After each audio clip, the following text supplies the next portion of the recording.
Hi అండి, welcome to SS vlogs. First time మన channel చూస్తున్నట్టయితే please like and support my channel. ఈరోజు మన వీడియో వచ్చేసి మునక్కాయ ఎగ్ గ్రేవీ కర్రీ అండి. సూపర్ అంటే సూపర్ టేస్ట్ వచ్చింది. ఎంత బాగుందో, చాలా సింపుల్గా టేస్టీగా ఇంట్లో ఉన్న వాటితోటే చేసుకోవచ్చు అండి. చాలా టేస్టీగా వచ్చింది. నేను ఎక్కువ మసాలాలు కూడా యాడ్ చేయలేదు, మన ఇంట్లో ఉన్న వాటితోటే చేశాను. సేమ్ ఈ వీడియోలో ఎలా చూపిస్తున్నానో అలా చేసుకోండి, మీకు కూడా సూపర్ అంటే సూపర్గా వచ్చింది కర్రీ. ఒక్కసారి ఇలా చేసుకొని తిన్నారంటే మళ్ళీ ఎప్పుడు మీరు ఇలానే చేసుకొని తినాలనిపిస్తుంది. నిజంగా అండి, అంత బాగుంది రెసిపీ. ఇప్పుడు ఈ వీడియోలో చూసేయండి నేను ఎలా చేశానో. ఫస్ట్ అయితే గ్యాస్ ఆన్ చేసుకొని ఒక కడాయి పెట్టేసి, ఆ కడాయిలో కొంచెం లైట్గా ఆయిల్ వేసుకోండి. లైట్గా ఆయిల్ వేసుకొని ఆయిల్ హీట్ ఎక్కాక కొంచెం జీలకర్ర ఆవాలు వేసి ఫ్రై చేయండి. అవి కూడా ఫ్రై అయిపోయినాక చిన్నగా కట్ చేసిన ఆనియన్ ముక్కలు వేసుకోండి. ఆనియన్ అనేది చిన్నగా కట్ చేసుకోండి. మనం కొంచెం లావుగా కట్ చేసామంటే అది గ్రేవీ లాగా రాదు, ఆనియన్స్ అనేది తగులుతూ ఉంటాయి. అలా కాకుండా చిన్నగా చేశారంటే అవి కూర ఉడికే లోపల కరిగిపోతాయి. బాగుంటుంది, టేస్ట్ అనేది సూపర్గా ఉంటుంది. ఆనియన్స్ ఫ్రై అయ్యాక చిన్నగా కట్ చేసుకున్న టమాటా కూడా వేసి బాగా కలుపుకోండి. ఈ ఆనియన్స్ టమాటా కొంచెం బాగా మగ్గనించాలి, ఫ్రై అవ్వాలి. ఆ టమాటాలు అనేది బాగా ఉడికిపోవాలన్నమాట. అలా ముక్కలుగా కనపడకుండా కొంచెం పేస్ట్లా వచ్చేటట్టు మనం ఈ ఆనియన్స్ని టమాటాని వేయించుకోవాలి. అలా కలుపుతూ ఒక 2 మినిట్స్ అయితే ఆనియన్స్ని ఆ టమాటాని మగ్గించుకుందాము. ఇవి ఇలా మగ్గుతుండగానే మనం ఇందులోకి గ్రేవీ కోసం అయితే ప్రిపేర్ చేసుకుందాము. ఆ గ్రేవీ కోసం కావాల్సిన ఐటమ్స్ ఏంటంటే సన్నగా తరిగిన ఆనియన్స్, టమాటాలు, చిన్న కొబ్బరి ముక్క అండి, చిన్న చిన్న ముక్కలుగా చేసి వేసుకోండి.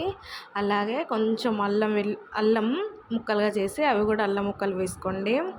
ఒక 4-5 వెల్లుల్లి రెబ్బలు వేసుకొని, అల్లం వెల్లుల్లి కూడా వేసుకొని బాగా మెత్తగా పేస్ట్ చేసుకోండి. కొబ్బరి ముక్కలు కూడా లేకుండా బాగా మెత్తగా పేస్ట్ చేసుకోవాలి. ఇప్పుడు మనం గ్యాస్ మీద టమాటా ఆనియన్స్ వేయించుకుంటున్నాం కదా, అవి ఇంకా బాగా ఉడకాలంటే కొంచెం సాల్ట్ వేసి ఉడికిచ్చేసుకుందాం. సాల్ట్ వేస్తే బాగా తొందరగా ఉడికిపోతాయి కదా, అందుకనే కొంచెం సాల్ట్ వేసి అయితే నేను ఇక్కడ బాగా మిక్స్ చేస్తున్నాను. చూసారా, సాల్ట్ వేయగానే కొంచెం వాటర్ వచ్చి బాగా ఉడికిపోయింది. చూస్తున్నారుగా, ఇలా ఉడికినాక ఒక 2 మినిట్స్ బాగా ఫ్రై చేసుకున్నాక దగ్గరికి అయిపోయిద్ది ఆనియన్ టమాటా అనేది. ఇప్పుడు అందులో కొంచెం పసుపు వేసి మనం ఒక 2 మినిట్స్ మగ్గనిచ్చుకోవాలి. పసుపు వేసి 2 మినిట్స్ అలా మగ్గనిచ్చాక మనం ఇంతకుముందు పేస్ట్ చేసి పెట్టుకున్నాం కదా, ఆ పేస్ట్ కూడా వేసి బాగా కలుపుతూ ఉండాలండి. అబ్బా, ఇప్పుడు స్మెల్ వచ్చింది చూడండి, సూపర్ అంటే సూపర్గా ఉండిద్ది ఆ స్మెల్. అది కూడా వేసి ఆ పేస్ట్ వేసి కూడా బాగా కలుపుకున్నాం కదా. ఇప్పుడు మనం ఇలా కలుపుతూ ఉన్నప్పుడు మధ్యలో ఆయిల్ అనేది బయటకు వచ్చింది కదా, అలా వచ్చిందాక ఈ పేస్ట్ అనేది మనం ఫ్రై చేసుకోవాలి. అప్పుడే పచ్చి వాసన అనేది రాదు. ఇలా బాగా కలుపుతూ ఫ్రై చేసుకోవాలి.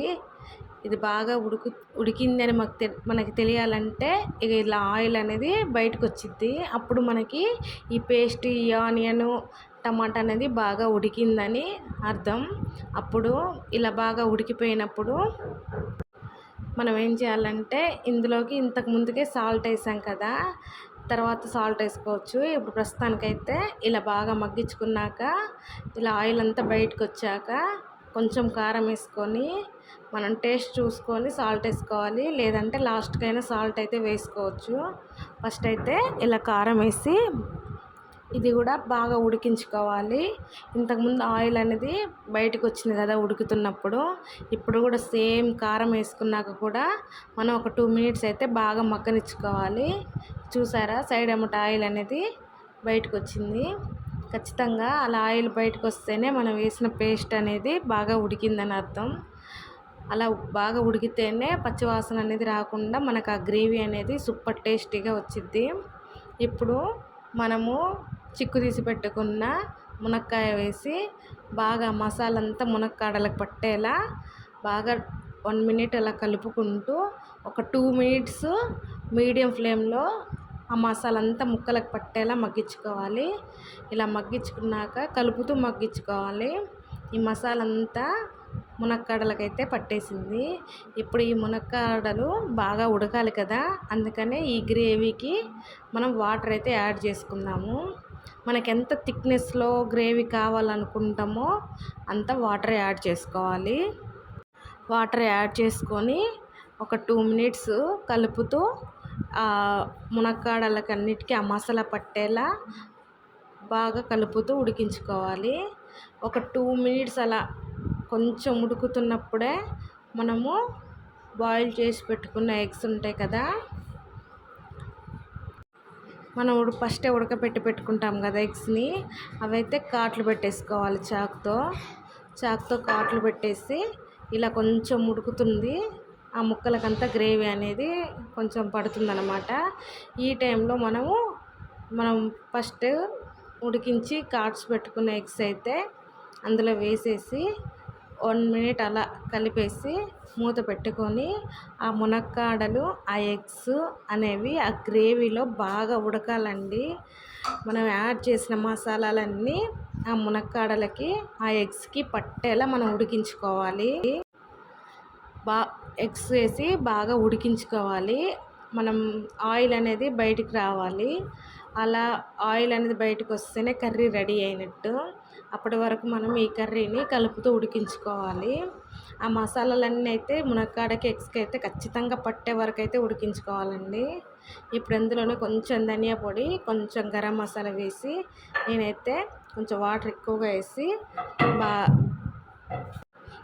బాగా అయితే ఆ గ్రేవీ అంతా ఆ ముక్కలకు పట్టేలా, ఆ ఎగ్కి ఆ ముక్కలకు పట్టేలా అయితే ఉడికించుకున్నాను.